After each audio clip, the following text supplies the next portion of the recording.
Vamos a continuar con nuestro estudio del libro del profeta Habacuc. Hoy nos toca ver el capítulo 2 de este libro y lo que nosotros vamos a ver aquí es la respuesta de Dios al profeta. Recuerden que la semana pasada compartimos acerca del asombro del profeta, lo que el profeta recibió de lo que Dios iba a mandar a esa nación de Judá, y él quedó asombrado, perplejo de la respuesta que Dios le estaba dando de lo que él iba a hacer a esa nación. Y ahora vamos a ver esa respuesta de Dios, de qué manera se la hace saber Dios a Habacuc. Entonces vamos a empezar nuestro estudio en el capítulo 2 del libro de Habacuc. Capítulo 2, y le damos lectura al versículo 1. Dice así la palabra de Dios: sobre mi guarda estaré, y sobre la fortaleza afirmaré el pie, y velaré para ver lo que se me dirá. Note lo que está diciendo Habacuc: y velaré para ver lo que se me dirá, y qué he de responder, para ver lo que se me dirá, y qué he de responder tocante a mi queja. O sea, el profeta está esperando la respuesta que Dios le va a dar a sus preguntas, a esas dos preguntas que él se explica en el capítulo 1 de este mismo libro. ¿Qué es lo que está esperando el profeta Habacuc? La respuesta de Dios a su queja. Esto nos habla acerca de, primero, cómo esperar en Dios la respuesta a una petición nuestra. Y esto quiere decirnos que Dios en estos tiempos nos sigue hablando de una y de diferentes maneras. Dios habla en estos tiempos. ¿Cómo Dios nos habla? Primero, por medio de su palabra. Si tú quieres ver una respuesta de Dios a cualquier situación en la vida, la palabra de Dios es la primera consulta que tú tienes que ir a hacer. ¿Qué dice Dios acerca de esta situación? Y orar y pedirle a Dios la respuesta a tu pregunta. Número 2, Dios habla también a través de los creyentes piadosos, de aquellas personas en las cuales Dios también usa sus vidas para a través de ellos mandar una respuesta a tu pregunta. Número 3, por medio de las circunstancias. Hay veces que nosotros no tenemos respuestas en la medida en lo que vamos avanzando en la palabra o en los creyentes piadosos. Muchas veces Dios nos habla también por medio de las circunstancias. Entonces el profeta Habacuc está vigilando, está atento, escuchando a qué horas Dios le va a responder a la queja que él había interpuesto un tiempo atrás. Ahora, el profeta nos muestra aquí la paciencia que debemos nosotros de tener para esperar la respuesta de Dios. Muchas veces somos muy impacientes, queremos la respuesta de Dios de una manera rápida, inmediata. Ya, Señor, hoy quiero la respuesta. Y en Dios no es así. Dios sabe cuándo, a qué hora, en qué tiempo Él dará la respuesta a tu petición. Y el profeta aquí nos habla precisamente de esperar la respuesta de Dios. Es una espera no de impaciencia, es una espera pacientemente, sabiendo que Dios responderá a la pregunta que él había hecho. También es importante saber que la respuesta de Dios como ya lo mencioné el domingo pasado, no es como nosotros la esperamos muchas veces, sino es como Dios quiere hacerlo. Pero tenemos que tener confianza en la respuesta de Dios. Porque algo te quiero decir esta mañana: Dios no se equivoca. Dios no se equivoca. Dios tiene la respuesta específica para cualquier momento, pero es a la manera de Dios. Es a la manera de Dios. Por eso es muy importante esa espera, confiando en que Dios sabe lo que tú y yo necesitamos, lo que tú y yo anhelamos, y que muchas veces es anhelo de nuestro corazón. Dios, en la buena intención de nuestro corazón, Dios responde, ¿verdad? Puede ser favorable como tú lo pides, o puede ser como Dios lo está determinando, pero que Dios responde, y que Dios no se equivoca, nunca jamás se equivoca Dios. Entonces, en este versículo 1 vemos esa pequeña introducción acerca de lo que el profeta Habacuc estaba ya esperando la respuesta de Dios. Bien, quiero comentarte que en el desarrollo de esta enseñanza, Dios le va a mostrar al profeta Habacuc el por qué él responde de esa manera a la pregunta que le había hecho. ¿Por qué Dios le dice a Habacuc: yo voy a destruir o voy a mandar a los babilonios para la destrucción del pueblo de Judá? Y es que esta respuesta que Dios le manda al profeta tiene que ver con ciertas cosas que Dios había visto en la nación y que a los ojos del profeta Habacuc estaban totalmente nublados. Para él no veía esto que Dios estaba viendo. Por lo tanto, en el versículo 2 le dice Dios al profeta: y Jehová me respondió. Ahí vean que Dios le responde a Habacuc la pregunta que él estaba diciendo. Y dijo: escribe la visión y declárala en tablas, para que corra el que leyere en ella. En otras palabras, Dios le dice a Habacuc: lo que yo te voy a decir, ve rápidamente y escríbela, ¿verdad? De tal manera que todos los que la vean y que la puedan leer sepan lo que va a suceder prontamente. Escríbela, y aquellos que la vayan a leer se van a dar cuenta de lo que está a punto de suceder. ¿Y qué es lo que Dios les dijo a Habacuc que iba a suceder? Ahorita lo vamos a analizar, lo vamos a estudiar. Versículo 3. Aunque la visión, aunque lo que Dios le estaba mostrando a Habacuc, aunque la visión tardará, aún por un tiempo, mas se apresura hacia el fin y no mentirá, aunque tardare, espéralo, porque sin duda vendrá, no tardará. Esto es, Dios le está diciendo a Habacuc: lo que yo voy a hacer, lo voy a hacer en un tiempo determinado. No pienses que porque se está tardando, esto no va a pasar. Claro, va a suceder, pero pronto, pero espéralo, porque seguro va a venir. Ahora, ¿qué es lo que Dios le estaba diciendo a Habacuc que iba a venir? Que no era quizás el momento para Dios ese envío de ese juicio ante esa nación, pero Dios le estaba diciendo a Habacuc: la visión que tú estás viendo, lo que yo te estoy diciendo, va a venir. Pero va a venir en respuesta a tu pregunta por una simple y sencilla razón.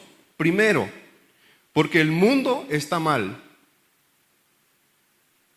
Porque hay pecados e iniquidad en el mundo. Porque el aniquilamiento a la nación se va a dar. Y tercero, porque Dios afirmaba que la destrucción a la persona desobediente vendría. Entonces, Dios le está diciendo a Habacuc, la respuesta a tu pregunta será de esta manera, pero escríbela para que la lean y las personas que la lean corran a decírselo a otros lo que va a pasar.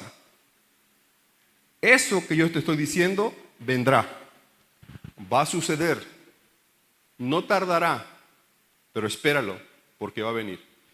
Esto sucede hoy muchas veces porque muchas personas piensan, bueno, pues dicen que Dios iba a venir y no vino. Dicen que en este año el mundo se acabaría y pues no se acabó. Muchos dicen que hoy estaría el mundo en crisis y que Dios ya estaría a punto de venir por los justos y no ha pasado nada. Pues entonces sigamos bebiendo, sigamos comiendo, sigamos disfrutando, hagamos todo lo que está a nuestro alcance, disfrutemos la vida al máximo, hagamos todo lo contrario a lo que Dios dice. Total, Dios no viene. Pero ¿cuántos de ustedes saben que Dios un día vendrá? Jesús un día vendrá. ¿Cuándo? Él sabe cuándo vendrá. Pero de que vendrá, Él va a venir. Y tal vez quiero pensar que Dios tarda su venida por una sencilla razón. Su palabra lo dice. Yo no quiero que nadie se pierda. El anhelo y el deseo del corazón de Dios es que nadie se pierda. Esto quiere decir que nadie se quede sin ser salvo. Dios es un Dios amoroso, paciente, perdonador, misericordioso. Y en esos atributos de Dios, en ese amor de Dios, Él espera pacientemente que el mundo se arrepienta. Que se volteen sus ojos a Dios y dejen el pecado a un lado y lo busquen de todo corazón. Pero de que Dios un día vendrá, Él lo dijo que vendría. Él dijo que vendría. En la carta a las primeras de los Tesalonicenses, capítulo 4, versículo 16 al 17, dice la escritura de esta manera: porque el Señor mismo, con voz de mando, con voz de arcángel y con trompeta de Dios, descenderá del cielo, y los muertos en Cristo resucitarán primero.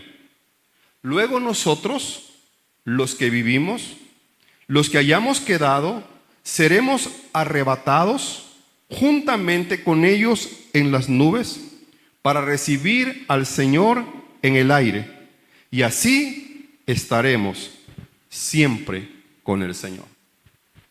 Vean lo que dice la primera carta a los tesalonicenses. Habla de su venida, habla del arrebatamiento de la iglesia.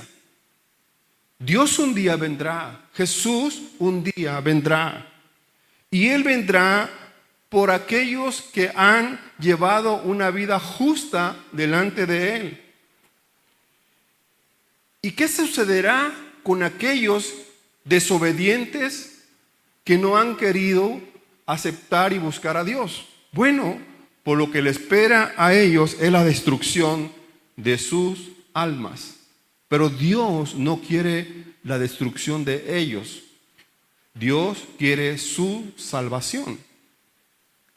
Y Dios anhela que todo el mundo se arrepienta y busque de Dios en estos tiempos. Pero que de que Él un día vendrá, seguramente así será. Y lo que Dios está anhelando en este tiempo es que la gente, el mundo, venga a Él para que Él le perdone todos sus pecados. Jesús dijo: yo soy el Cordero de Dios, he aquí el Cordero de Dios que quita el pecado del mundo. Él anhela en su corazón que esta visión de Dios en los tiempos postreros se va a cumplir, pero Él apresura los tiempos para que su cumplimiento se haga realidad en este mundo. Es por eso que Habacuc dice aquí que hay que escribir la visión en tabla para que todo mundo la lea y sepa lo que acontecerá al justo y al impío, lo que le sucederá al que ha hecho lo bueno y al que ha hecho lo malo.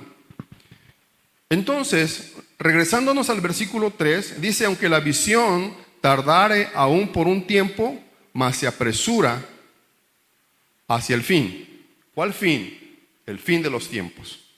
Y no mentirá, aunque tardare, espéralo, porque sin duda vendrá, no tardará. Claro, desde luego estamos hablando de este tiempo, de la profecía que Dios le daba a Habacuc para el tiempo de aquellos hombres, de aquella nación. Pero esto también es para nuestros tiempos al día de hoy. Porque si nos remontamos a las escrituras de la carta que yo le acabo de leer, habla de la venida de Cristo. Y ese es el tiempo que Dios tiene establecido para este mundo. Ahora bien, en el versículo 4 dice así: he aquí que aquel cuya alma no es recta, vean el contraste de uno con el otro, he aquí que aquel cuya alma no es recta se enorgullece, mas el justo por su fe vivirá. Esto lo veremos al final del cierre de la enseñanza, este versículo, para concluir el tema del día de hoy. De ahí vamos a ver entonces los 5 pecados que Dios tenía observado a aquella nación que estaban haciendo. Dios había visto los pecados de esa nación y cómo Judá también se había coludido con ellos para hacer aquellas cosas injustas que ante los ojos de Dios no estaban bien. En el versículo 6 nos habla entonces y nos empieza a narrar los 5 pecados de la nación de los babilonios y cómo Dios reprobaba lo que ellos estaban haciendo. Primero, dice: no han de levantar todos estos refrán sobre él y sarcasmos contra él. Dirán: ay del que multiplicó lo que no era suyo. ¿Hasta cuándo había de acumular sobre sí prenda tras prenda? ¿No se levantarán de repente tus deudores y se despertarán los que te harán temblar y serás despojos para ellos?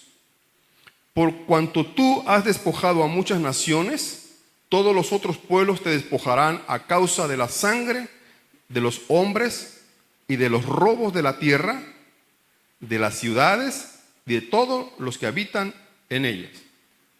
Primer pecado, la injusticia. Estos hombres, estos babilónicos, eran despiadados, que solo buscaban el bien personal sin importar cuánto daño se le puede ocasionar a los demás. Ellos sustraían lo que no era suyo, despojaban a lo que se encontraban a su paso, dejaban a las personas en completas ruinas y sus corazones no tenían tantita piedad por el prójimo. La injusticia que estos hombres cometían, también los de Judá estaban practicando lo mismo. No todos, pero en su mayoría. Esto, si lo traemos a la realidad, al presente de nuestras vidas, hoy también sucede lo mismo. Hoy muchos hombres despiadados solo buscan lo suyo, su egocentrismo, estar bien yo, aunque aquel esté mal. Y si yo veo la manera de cómo quitarle aún lo poco que tiene, yo se lo voy a quitar.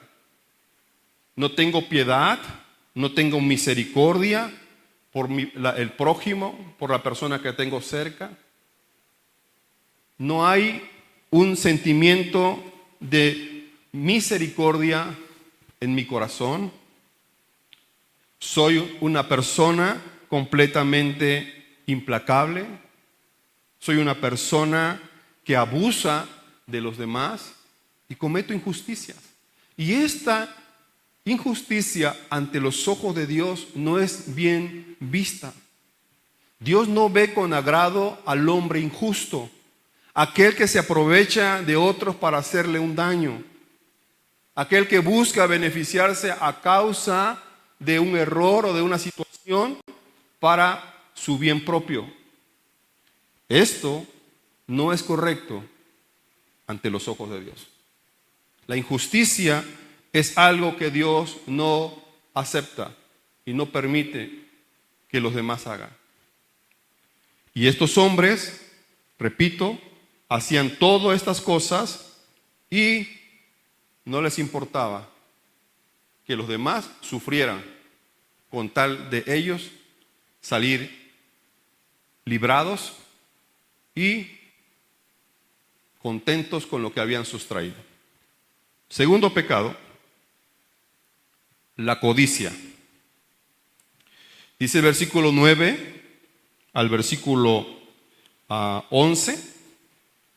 Ay del que codicia injusta ganancia por su casa para poner en alto su nido, para escaparse del poder del mal.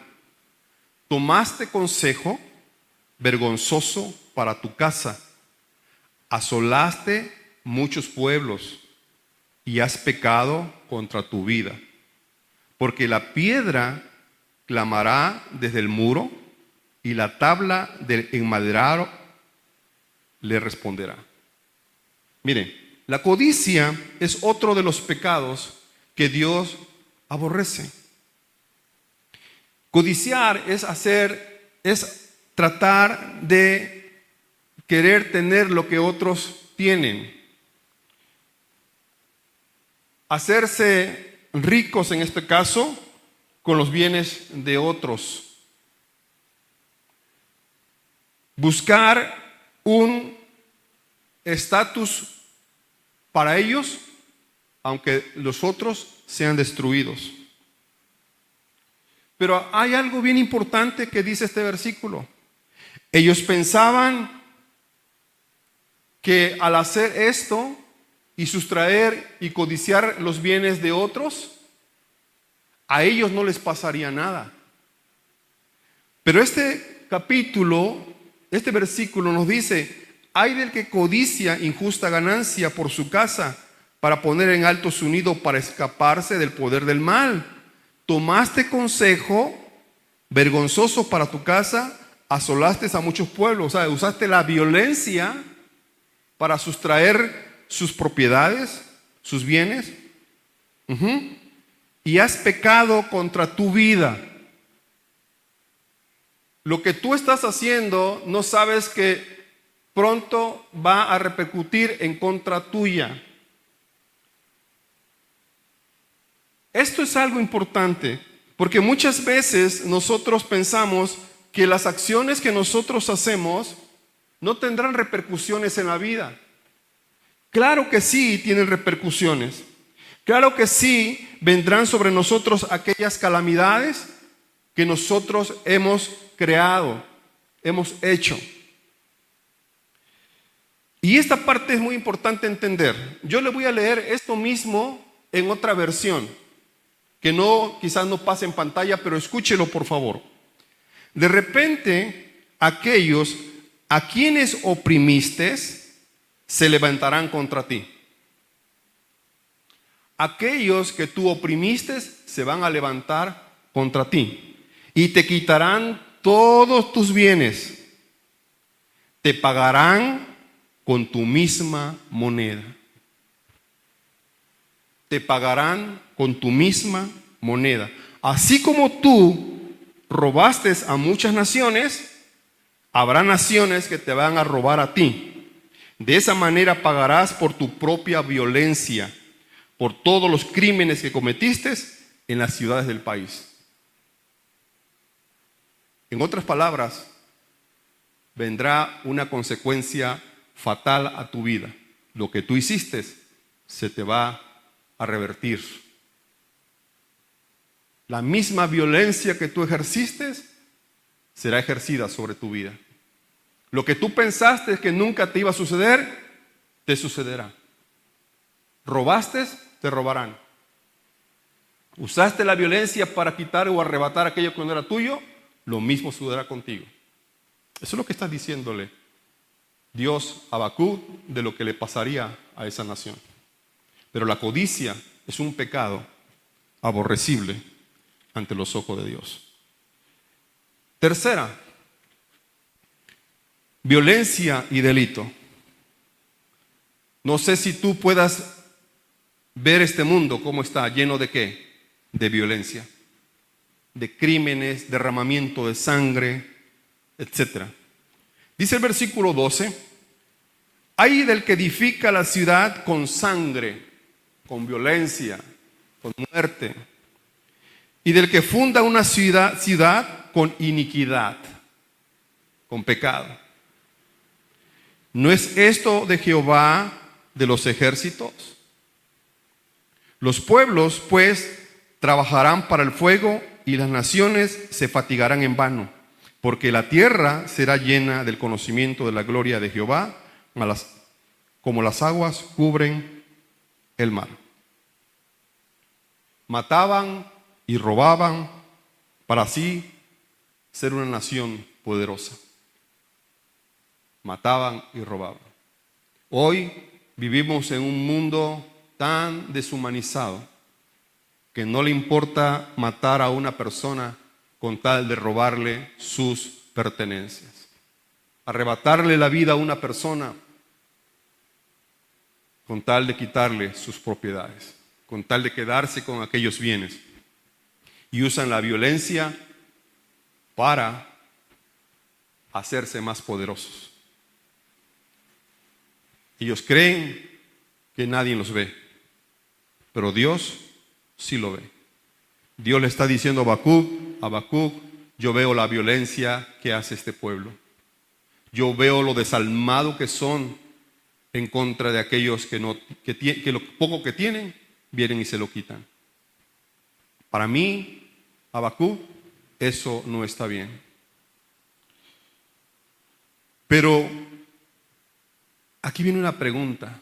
¿De qué les sirve a esos hombres almacenar tantas riquezas? ¿De qué les sirve a esos hombres almacenar tantos bienes, tener tantas propiedades, llegarse a ser poderosos, si al final Dios vendrá a pedir cuenta de su alma? ¿Y de qué les sirve haber almacenado todo? Marcos, en el libro de Marcos capítulo 8, versículo 36, en el Evangelio de Marcos capítulo 8, versículo 36, dice así, porque ¿qué aprovechará al hombre si ganare todo el mundo y perdiere su alma?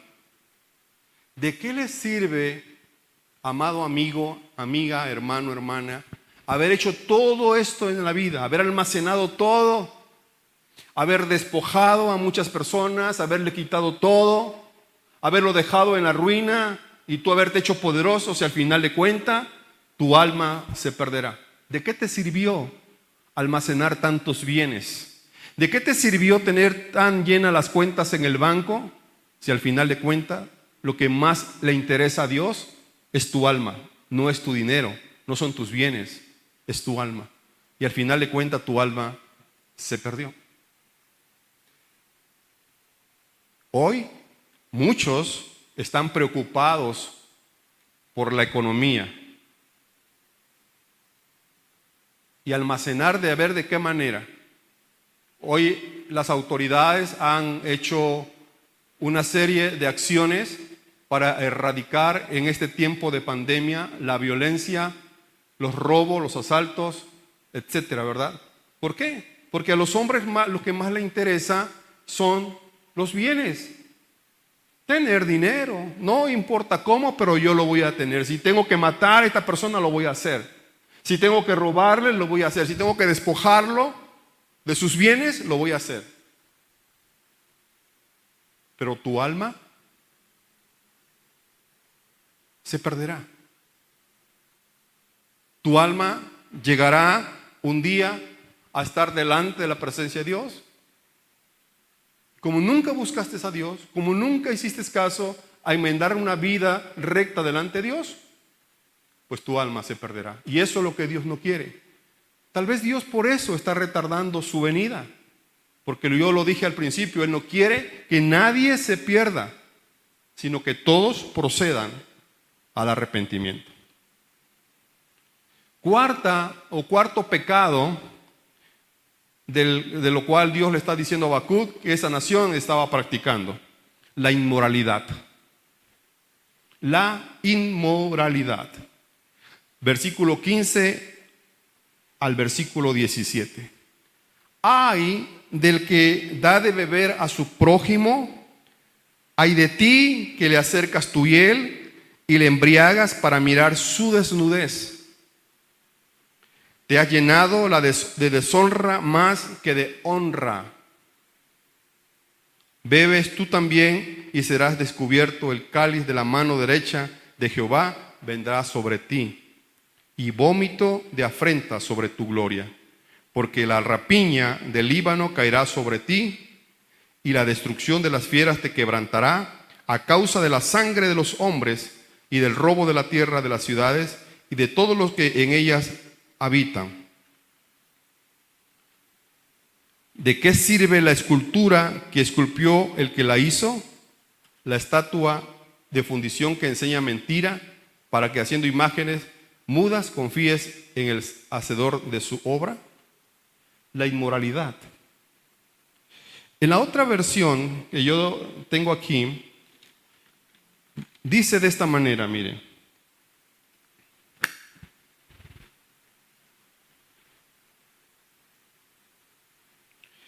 pobre de ti, Babilonia, que haces que las naciones vecinas caigan y se tambaleen como borrachos bajo tus golpes, para luego burlarte de ellas al verlas humilladas. Dentro de poco tu propia grandeza será transformada en vergüenza. Tu propia grandeza será transformada en vergüenza. También tú caerás y serás humillada. El Señor desatará sobre ti su juicio. Cortaste los bosques del Líbano, ahora tú serás cortada. Fuiste el terror de los animales que cayeron en sus trampas, ahora el Señor te alcanzará a ti debido a la violencia con que trataste a nuestro país y a nuestras ciudades. ¿Qué provecho hay en rendir a los ídolos hechos por los artesanos? Qué gran mentira es decir que ellos pueden ayudar. Qué tonta fuiste al confiar en lo que tú mismo habías hecho con tus manos.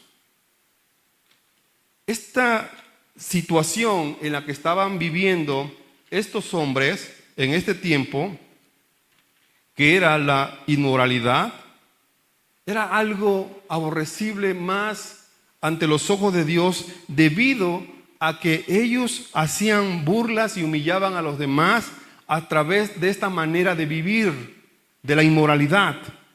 Y Babilonia había caído en estas cosas, arrastrando a muchos en el mismo error. Arrastrando a muchas personas en el mismo error. Embriagando a otros, humillándolos, llevándolos a una vergüenza, cuando ellos mismos también perdían la honra al hacer lo mismo que hacían a los demás, lo hacían ellos mismos. Estas grandes prevaricaciones delante de Dios eran aborrecibles. Por eso Dios le dice a Habacuc: mira, Habacuc, la inmoralidad de este pueblo no lo puedo soportar.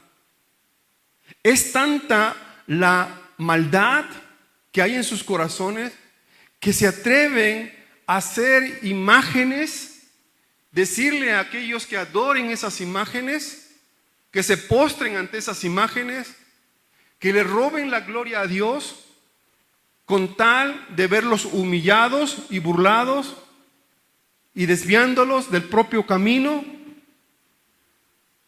para ellos hacerse una nación poderosa.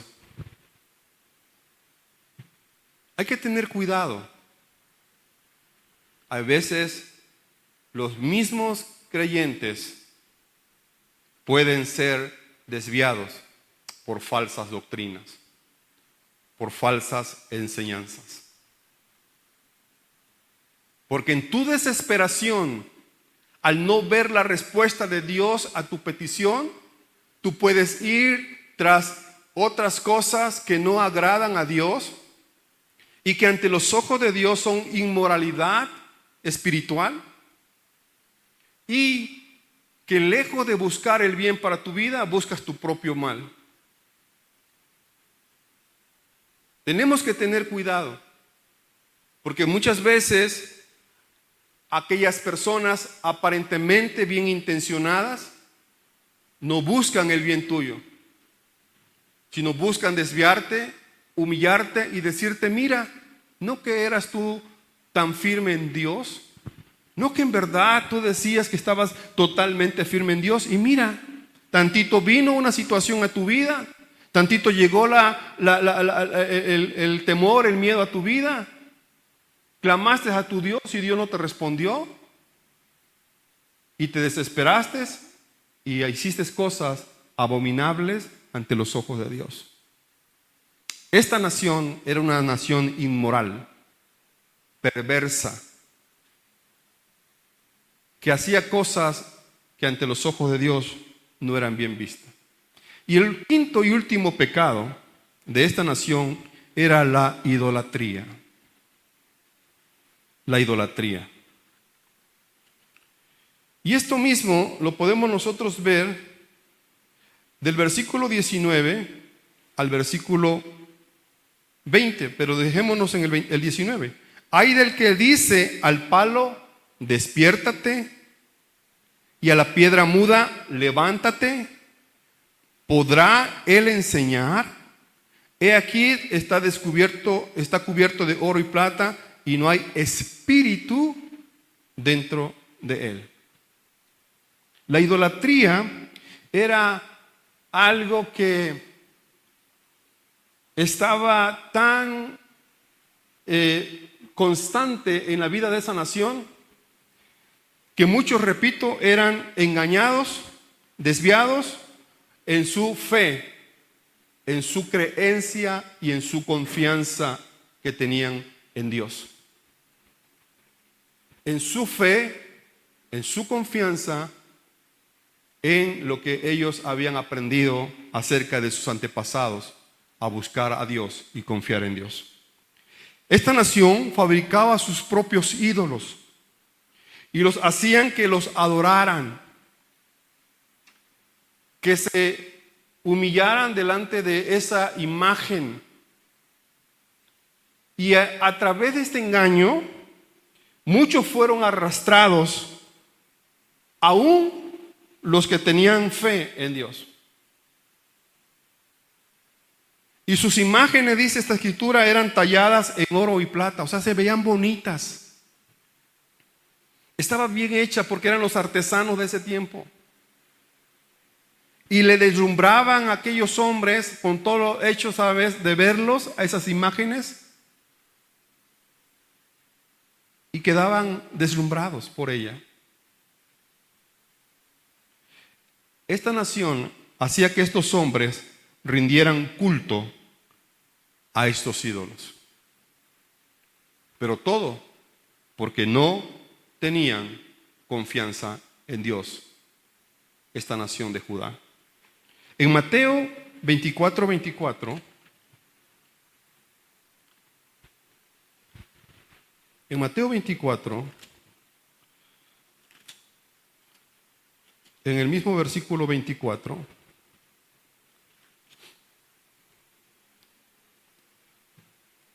dice la Escritura de esta manera: porque se levantarán falsos cristos y falsos profetas, y harán grandes señales y prodigios. Se levantarán falsos cristos y falsos profetas, y harán grandes señales y prodigios. De tal manera, escuchen bien, de tal manera que engañarán, si fuere posible, aún a los escogidos.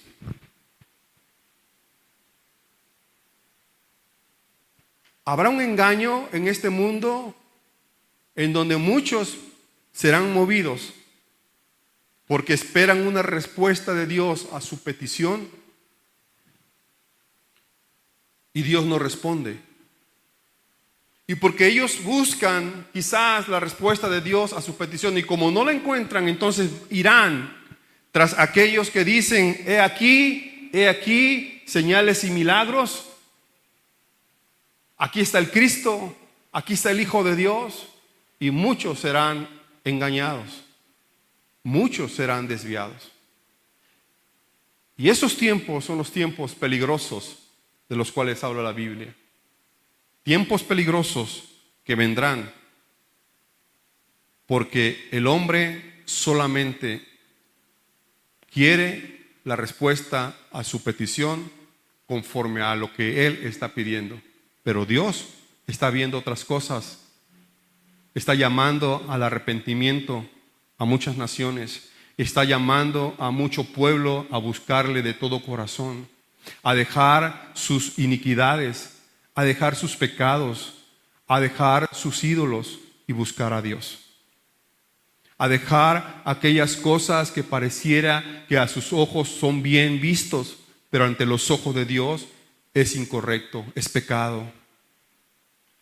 Los 5 pecados que Dios vio en esta nación, repito: la injusticia, la codicia, la violencia, la inmoralidad y la idolatría. Esto que Dios le dice a Habacuc: mira, Habacuc, esta es mi respuesta. ¿Por qué yo voy a destruir esta nación? ¿Por qué mi juicio vendrá sobre esta nación? ¿Por qué te dije que la escribieras en tabla y que la corrieras y que todo mundo la viera? Porque esto es lo que está sucediendo. Esto es lo que está pasando con esta nación. Y tú y el pueblo de Judá se ha desviado.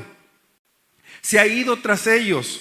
Ha cometido los mismos pecados que esta nación ha cometido.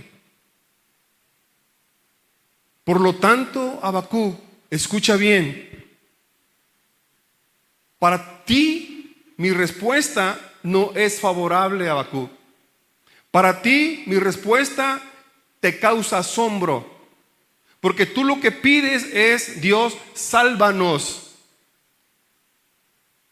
Perdona, Señor, a estos que están cometiendo pecados, pero ellos no se arrepienten. Señor, ven y rescátanos. Pero Dios dice: yo veo pecados de los cuales ante mis ojos no son bien vistos. Pero yo necesito que tú le digas a ellos lo que yo te estoy diciendo. Ves y diles lo que yo te estoy diciendo.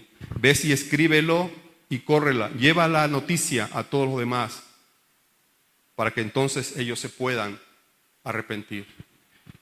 Y entonces Dios le da un mensaje a Habacuc tan interesante que el texto más apropiado para este capítulo es el que está en este mismo libro, pero en el versículo 4.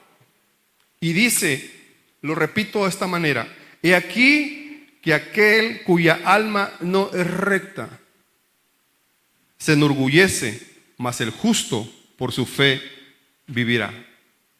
Dios le está diciendo a Habacuc: aquí hay 2 tipos de personas. hay dos tipos de personas: el que es justo y el injusto. Uno, el injusto, se enorgullece. Él ve solamente para sí,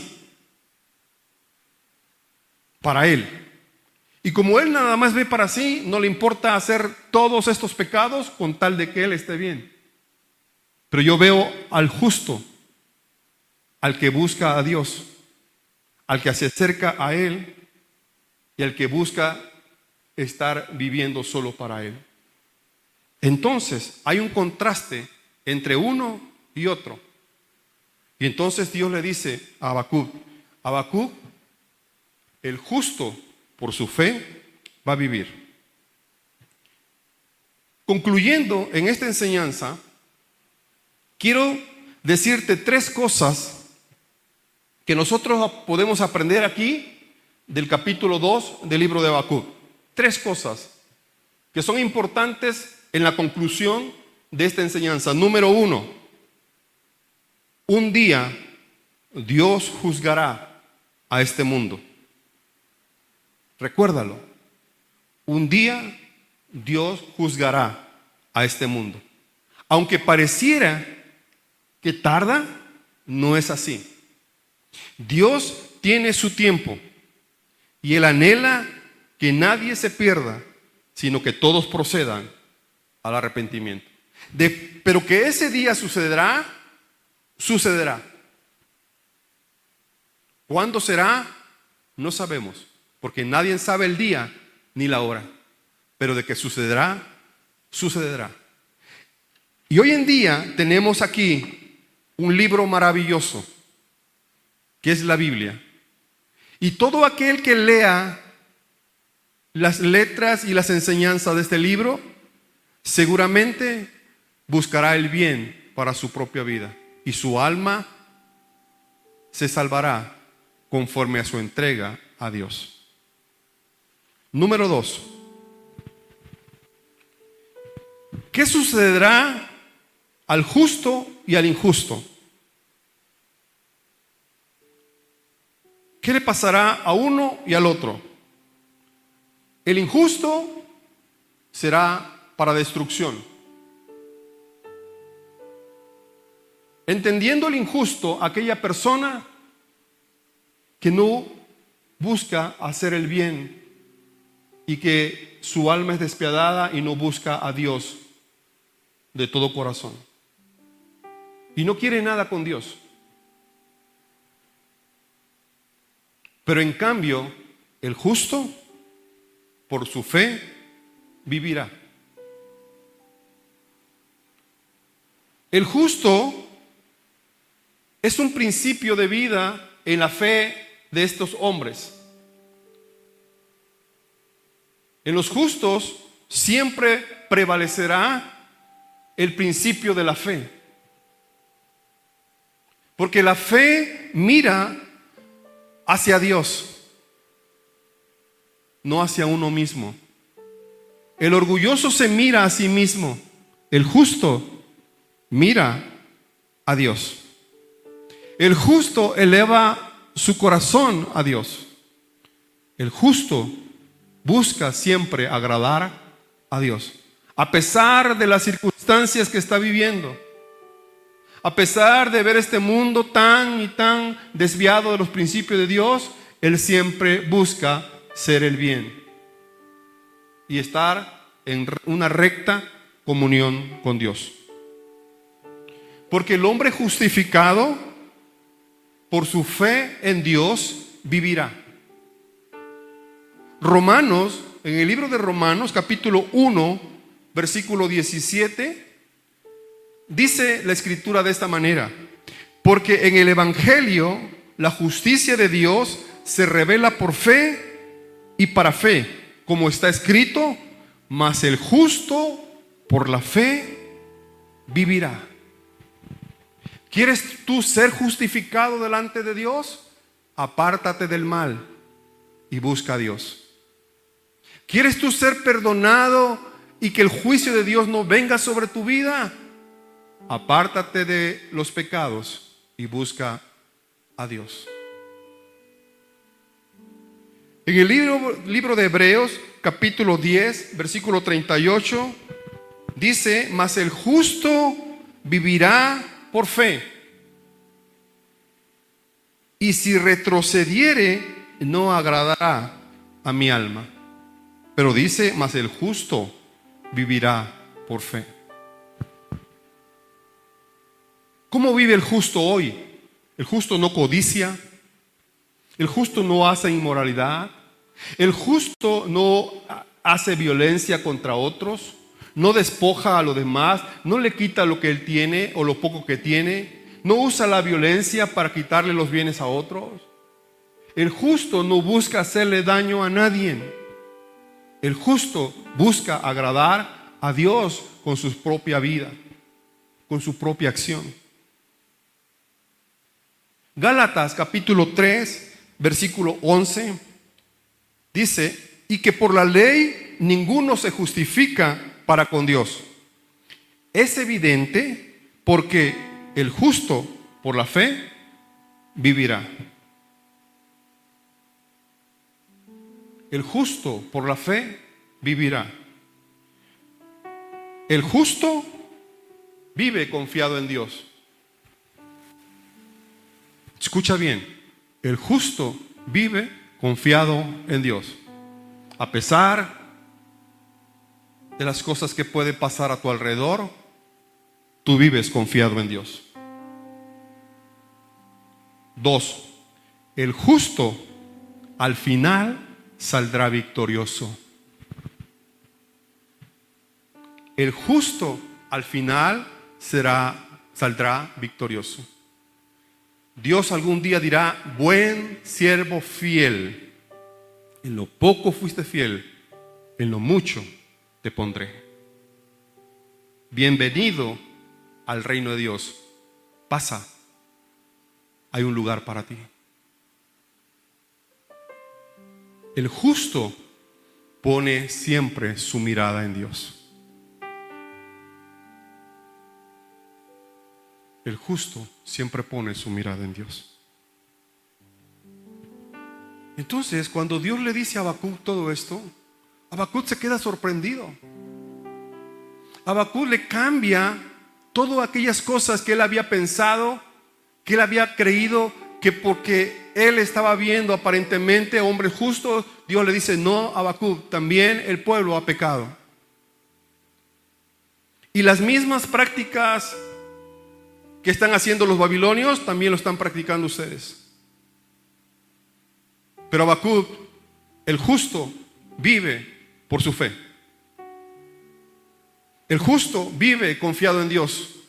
El justo vive creyendo y mirando a Dios en todas circunstancias.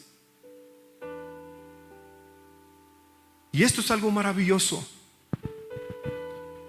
A Habacuc se le caen aquellas vendas de sus ojos, porque Habacuc pensaba que Dios era un Dios injusto.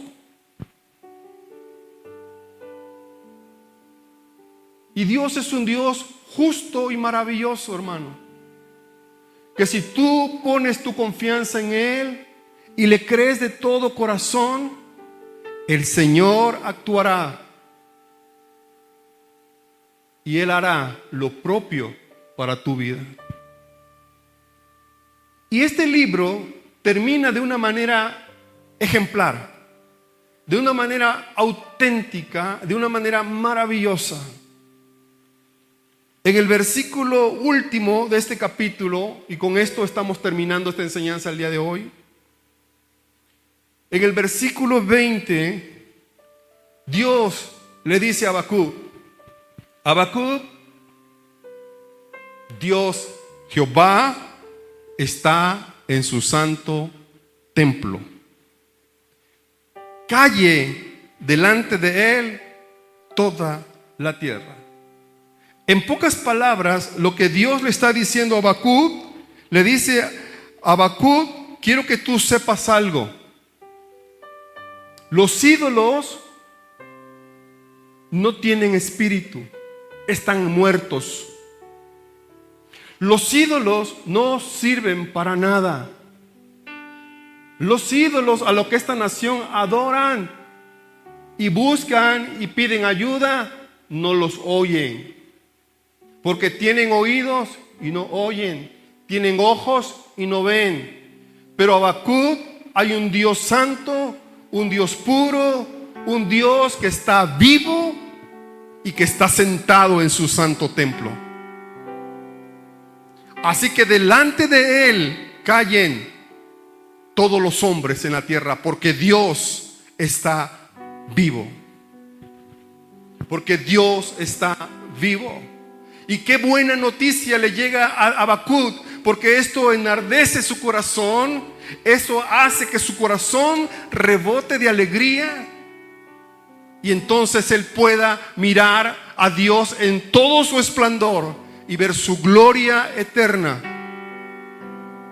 y entonces clamar de todo su corazón: el justo por su fe vivirá, porque Dios está vivo,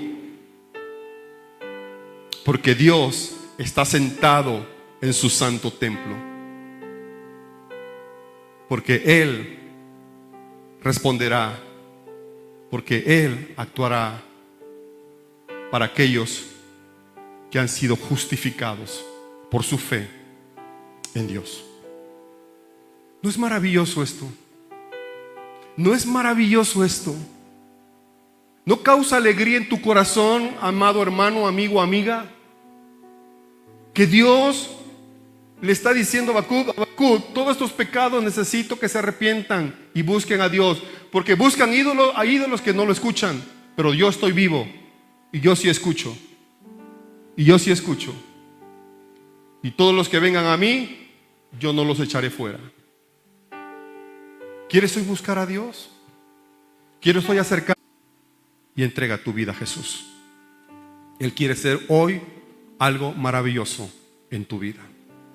Ahí donde estás, cierra tus ojos por un momento y dile a Dios de esta manera: Señor Jesús, te pido perdón por mis pecados. Te pido perdón por mis injusticias.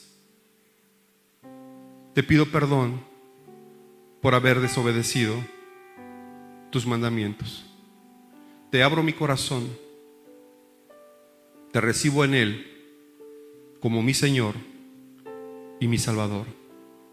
Ven y haz morada eterna en mi vida. Envía tu Santo Espíritu a morar en mí, para que a partir de hoy sea una nueva criatura en Cristo Jesús. Y gracias por no permitir que mi alma se pierda. Hoy he escuchado tu palabra y correré tras ella a buscarte con todo el corazón. En el nombre de Jesús. Amén y amén.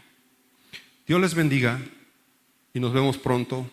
Gracias, amigo, por apoyarnos en esta transmisión. Dios te bendiga.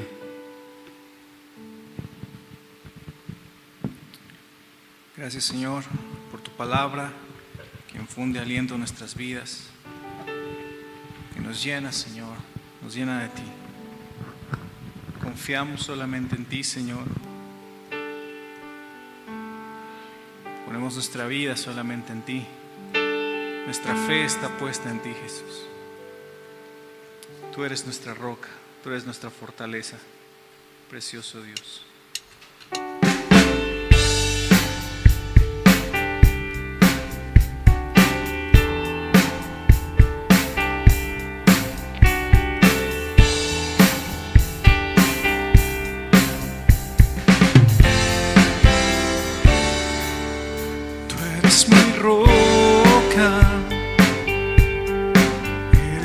Fuerza, solo en ti, Señor, firme estaré. Diga, Señor, nada me moverá de tu presencia. En ti edificaré mi vida entera. Gracias, Señor, porque podemos conocer que tú eres mi roca, que tú eres mi fuerza. Solo en ti, Señor, firme estaré. Nada me moverá de tu presencia. En ti edificaré, en ti edificaré mi vida entera. Aquel que confía en ti es un hombre sabio, que viniendo la tempestad nada lo podrá mover. Aquel que confía en ti es un hombre sabio, que viniendo la tempestad nada lo podrá mover. Caminando confiado irá, sin temor hasta el final.